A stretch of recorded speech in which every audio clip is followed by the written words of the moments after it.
వినాయక చవితి నాడు చంద్రుని చూస్తే ఏమవుతుందో తెలుసా? పురాణాలు ఏం చెప్తున్నాయో నేను ఇప్పుడు అది వివరించే ప్రయత్నం చేస్తాను. ఎస్, ఉండ్రాళ్ళన్నీ పూర్తిగా ఆరగించిన మన గణేశుడు తన తల్లిదండ్రులైనటువంటి శివపార్వతుల కాళ్ళు మొక్కేందుకు వంగుతాడట. సో ఈ క్రమంలో కింద పడిపోయాడట గణేశుడు. పడిపోయాడా, అక్కడితో ఆగలేదు. తిన్న ఉండ్రాళ్ళన్నీ బయటకు వచ్చేసాయి. దీంతో మన చంద్రుడు ఏమైనా కుదురుగా ఉన్నాడా? చంద్రుడు కూడా కుదురుగా లేడు. చూసి గణేశుడు ఇలా పడిపోవడం చూసి ఒక్కసారిగా పగలబడి నవ్వాడట. నా కుమారుని చూసే నవ్వుతావా నువ్వు చంద్రుడా అంటూ తల్లి పార్వతీదేవి కోపగించిందట. కోపగించడమే కాదు, శపించింది కూడా.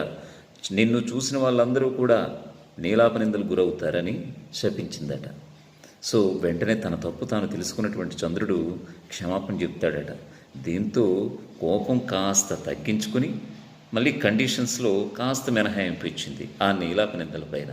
అవును, భాద్రపద శుద్ధ చవితి నాడుకు మాత్రమే దాన్ని పరిమితం చేసిందట పార్వతీదేవి. సో ఆ రకంగా ఎవరైనా సరే వినాయక చవితి రోజున చంద్రుని కనుక చూస్తే గణేశుడి కథ విని, విఘ్నేశ్వరుడి కథ విని అక్షతలు నెత్తిపై వేసుకోవాలని పండితులు సైతం సూచిస్తున్నటువంటి పరిస్థితి కనిపిస్తోంది.